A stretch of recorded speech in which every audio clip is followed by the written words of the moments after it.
Mga bugok talaga, eh, 'no? Oh, Candid, Brat, oh, Mod Takers, "Uy, bakit naman yan ganyan ang comment mo? Bawal po ang bastos dito, Ako po si Mark Ramos, bihirang-bihira po ako nagsasalita ng mga ganyang kabastusan. Hindi po ako nagsasalita ng mga nabanggit ko? Ako nasabi ko, oh, sorry, sorry."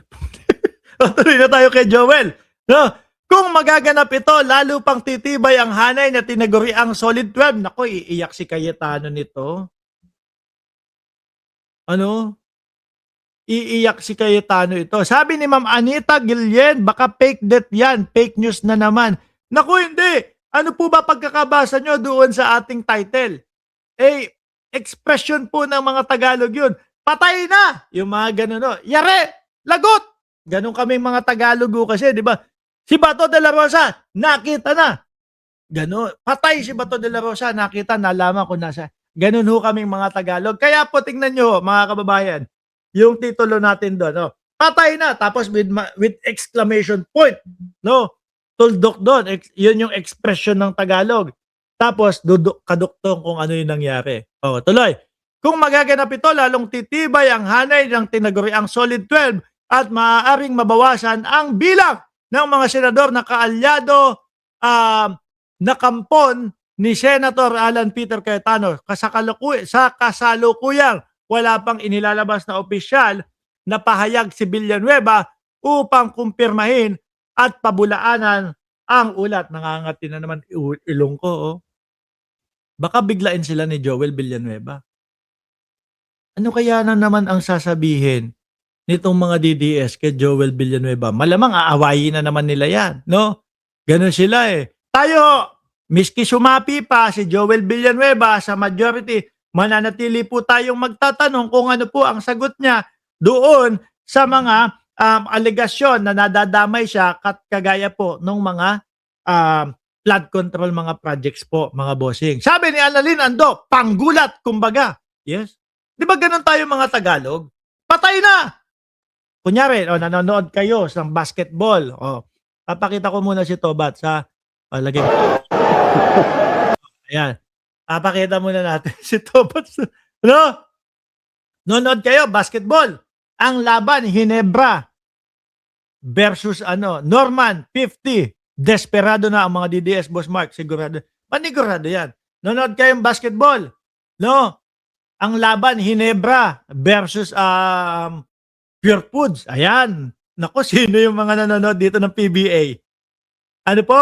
Yung mga nanonood ng PBA dito, taas ang kamay. Ako po ay magagalit kayo sa akin. Alam ko, pagkarami-rami po ng mga fans ng Barangay Hinebra, kasi ako nandoon sa kabila, no? Doon ako sa The Glamour Boys. Nung panahon kasi, nung mga bata pa kami, mga kababayan, ang tawag doon kila Noy Castillo, yan, mga ganyan, Alvin Patrimonio, no? The Glamour Boys. Ayan, nandun ho ako. Yun, no? Tender, juicy, pure foods. Pagka nakashoot, si Bal David, mga kababayan, patay na! Yari, talo. Talo tayo. Mahuhusay ya. Bal David, Pido Harencio. Lako, ganun ako nung bata ako. Nakaganyan ako. Sa Tondo, pa kami, nakatira sa Tondo. Nanood kami. Ipinasa, Marlo Aquino, inilabas ang bola, kinikount, itinira ni Bal David sa 3 points, patay na. Sabi ko, gaganong pa ako, yari, manghiyak-ngiyak pa ako. Yun ang expression namin. Ngayon, sabi ni Bad Boy ng Ilocos, Spurs, patay na. Hindi na ako nakakanood ngayon no, ng mga NBA Kasi simula nung huminto ako maglaro ng basketball po, mga kababayan, tawag doon? Huminto na din ako ng panonood po. Sabi ni expression, patay ka dyan, pasok na yan. Di ba? Mga ganun. Patay ka dyan, patay, yari, pasok. Yari tayo. Sige, may ilang pang oras. Ngayon, si Bato, namataan. 10, nanonood ng WWE. Ang putik na yan. Look who we have here, a special guest in the house tonight. Putik na yan. Mga walang ya talaga itong mga ito. Pati si Bato, in-AI na. Ano po? Si Bato nasa Estados Unidos. Pero kidding aside, mga kababayan, yung mga DDS, ano, yung mga DDS is, ang sinasabi nila, si Donald Trump galit sa ICC. Bakit? Akala nyo ba hindi galit si Donald Trump dito sa mga ito? Baka kung matatandaan nyo, no? Ni-revoke yung US visa ni Bato de la Rosa nung panahon ho, mga kababayan, na mainit ang laban kontra sa ipinagbabawal na gamot nila. No? Lalo na yung nasabihan na meron silang mga kaso ng crimes against humanity. Ano akala nyo? Isasalba ng Estados Unidos? Isasalba ni Donald Trump? Si Duterte? At etong si Bato de la Rosa? Hindi, hinsoy. Subukan nyo na papuntahin si Bato de la Rosa sa Estados Unidos. Hindi pa papasukin yan. Hindi, baka Sir Cesar de los Reyes. No? Baka papasukin naman po. No, pag pinapasok, di pasok na. O sige, Bato, enjoy! Tapos paglabas, doon po sa gate, kunyari sa New York. No? Paglabas, doon sa gate ng New York ho, mga kababayan, posasa na din. ICC, eto na.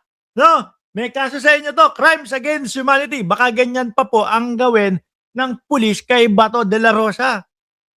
Oh, hindi naman i-revoke yung nito, US visa nito kung nasisiyahan sa ginagawa nila Bato eh.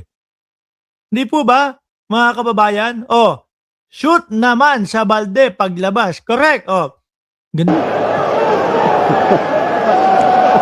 Kaya si Bato dito. AI to ha, mga kababayan. Ginawa lang po natin para medyo kwela ang ating vlog sa araw na ito. Oh.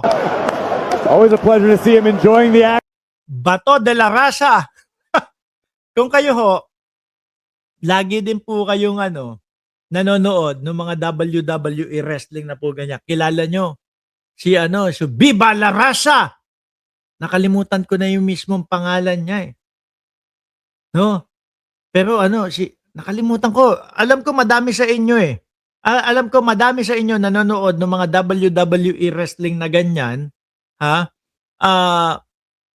Pero kilala ko, sikat na sikat po yun. Latino ho yun, mga boss Chipamusher. Comment nyo dyan sa comment section. Bato de la Raza, sabi doon sa sa comment section. Ngayon mga bossing, dahil nadako tayo, dahil po nadako na din ho tayo, mga kababayan, sa Estados Unidos, nako, pati yung mga kababayan natin,